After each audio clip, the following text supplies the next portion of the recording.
The Faith House was supposed to be a sanctuary, a place where troubled children found guidance, love, and hope. But behind the whitewashed walls and neatly painted crosses lurked a darkness no one saw coming. For 12-year-old Samuel Okoye, it was a place of survival. Small for his age, quiet, always overlooked, he had learned early how to stay invisible. His teachers at Faith House called him timid. Other children ignored him. And the house's director, Father Cade, treated him with a cold, dismissive hand. "You'll never amount to anything," Father Cade would say, voice low and harsh, in the privacy of his office. "Stay out of the way or you'll regret it." Samuel had learned to nod, smile faintly, and shrink into the background. The adults dismissed him. The other children feared him less than they pitied him. He was, in every way, the underdog in a house built on power and control. The warning signs had been there from the start. Supplies going missing, whispered arguments in the dead of night, bruises no one explained. But Samuel, like the others, was too small to fight back and too invisible to be heard. It was a Wednesday evening when everything went wrong. The sun had set hours ago, and the corridors of Faith House echoed with the faint hum of ceiling fans. Samuel was in the laundry room, folding sheets, when he overheard Father Cade speaking to a man in the chapel. "Make sure no one survives this time. Clean them out. Leave nothing." Samuel froze. His hands trembled as the words sank in. Clean them out? Leave nothing? Fear clawed at him, but instinct took over. If he was ever going to survive, he had to act fast. He slipped quietly through the back exit, careful to avoid the cameras and the creaking floorboards. Outside, the air was thick with tension and the smell of rain-soaked earth. Samuel ran without looking back, ignoring the sting in his legs and the fear that threatened to paralyze him. When the first screams pierced the night, he knew the house was under attack, not by strangers, but by its own twisted authority. Father Cade and a few enforcers moved through the building like predators, striking and silencing anyone who dared resist. Samuel ducked behind the trees along the perimeter, watching helplessly as the people he had known, some cruel, some kind, were struck down. Hours later, when silence finally fell, Samuel was still running. The memory of the massacre would haunt him forever, but there was no time for grief. He had to find help. Dawn brought no comfort, only the realization that no one outside the walls knew what had happened. Samuel stumbled into the village nearby, shaking and exhausted. People stared at him, a small figure caked in mud and rain. His voice shook as he tried to explain, and at first, they didn't believe him. They're all inside the Faith House, he stammered. Father Cade. The villagers saw only a scared child, a small boy they had known for years as quiet and submissive. Who would believe him over the powerful Father Cade, a man with influence, donations, and respect in community? For days, the authorities dismissed Samuel's account. He was a child, they said. He had imagination. Trauma can make stories sound bigger than they are. But Samuel didn't stop talking. He recounted names, rooms, the sequence of attacks, each word precise, each detail unwavering. Finally, Detective Lillian Wosu decided to follow up.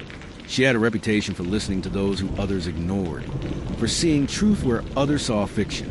Samuel led her to the Faith House, retracing the path he had taken the night of the massacre. He pointed to broken windows, hidden passages, and the back exit he had used to escape. Detective Nwosu's team moved in with caution. Inside the house, the remnants of horror were undeniable. Overturned furniture, bloodstains on the walls, discarded religious texts burned and ripped.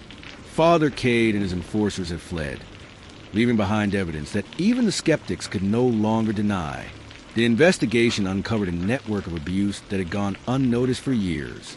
Samuel's voice, the one that had been dismissed so often, had become the key to unraveling the Faith House's darkest secrets. It was an unlikely power shift. A small, underestimated child whose courage and persistence brought justice crashing down on a man who had thought himself untouchable. As the authorities pieced together the events, Samuel watched from a distance, still wary, still frightened, but now with a sense of agency. His survival had mattered. His truth had mattered. Father Cade would later be arrested in a neighboring district, try and start another faith center under a false name. The enforcers were also captured. facing charges for their roles in the massacre. The once untouchable figure had fallen, toppled not by force, but by the courage of the child he had underestimated. Yet, even as justice was served, Samuel could not shake a lingering fear. The massacre had revealed a network that extended beyond the Faith House. Others, hidden and silent, had known. Others had benefited from silence. The photograph of the journal he had found in a hidden drawer hinted at other houses, other children marked for obedience, other tragedies waiting to unfold.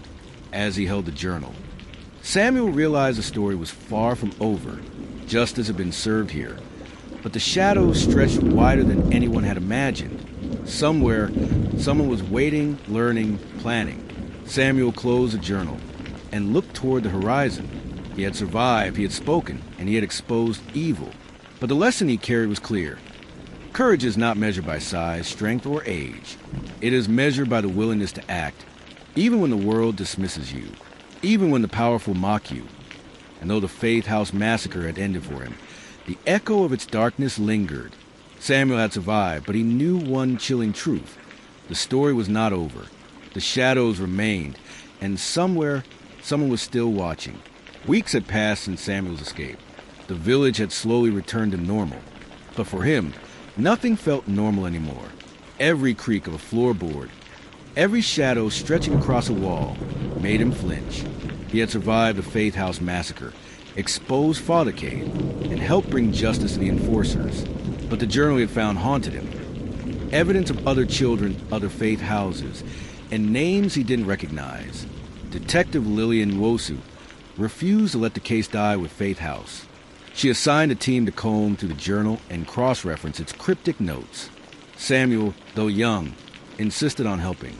He had seen the horrors, remembered every detail, and refused to let anyone else suffer in silence. One night, as Samuel lay awake in his modest home, a message arrived. No sender, no number. A simple note written in careful, looping handwriting. You survived Faith House. Others will not. Beware the shadows. Fear shot through him, but determination replaced it. He was no longer the invisible boy who cowered in corners. He had survived a massacre. He had spoken truth to power. And now, he would fight to prevent another tragedy. Using clues from the journal, Samuel and Detective Nwosu traced a network of abandoned properties, each more remote than the last. One by one, they found evidence. Hidden rooms, chained doors, ritual symbols eerily similar to those at Faith House. They discover a network of adults exploiting children under the guise of spiritual cleansing, a twisted organization that had operated in silence for years. Their investigation led them to a rural compound miles from the nearest town. Samuel froze as he approached the gate. Something about the layout, the carved symbols on the fence posts, felt painfully familiar. His heart pounded as he realized he was standing at the threshold of another faith house. Inside, children moved quietly under the watch of men in robes. Samuel's memory flashed. The screams, the chanting, the cold, pitiless faces of the enforcers. But now he had the tools to act. He had allies. He had proof. He had the courage to fight. Detective Nwosu called in backup, surrounding the property. Samuel led them to the hidden entrances and secret rooms, pointing out where the children had been confined. Each discovery sent a wave of disbelief for the officers, and yet the system had remained blind for years, ignoring signs and dismissing reports. Then, from a dark corner, a figure emerged. The robes were different, but the face, it was unmistakable. A new leader, younger than Father Cade, with the same icy, calculating eyes, had taken command. He looked at Samuel with recognition, a chilling smile curling on his lips. "You!" the man whispered, voice soft but deadly. "The boy who survived. I wonder when we would meet." Samuel's stomach dropped. This was the real threat. Someone trained in Cade's methods. Someone who had studied the mistakes that led to Cade's downfall. And now, they were aware of him. The officers moved in, but the figure backed away, slipping through hidden passages, vanishing into shadows Samuel hadn't noticed before. The children, frightened but unharmed, were let out safely, but the mastermind escaped. Samuel realized a painful truth. Justice had been served at Faith House, but the network had adapted. The shadows remained, longer and deeper than anyone had imagined, and the boy who had survived, once invisible, once powerless, would now be forced to confront a threat that was smarter, faster, and more ruthless than anything he had faced. As dawn broke, Samuel stood outside the compound, watching the sun rise over the hills. He felt fear, yes, but also determination. He had survived. He had saved lives. He had become more than the underdog everyone had underestimated, and he understood the lesson fully now. Courage was not the absence of fear. It was a choice to act in the face of it. The camera would have panned out over the compound, showing the empty halls, the scattered symbols, and the quiet murmur of children's voices. But in the shadows beyond the fence line, a figure watched, unseen, silent, waiting.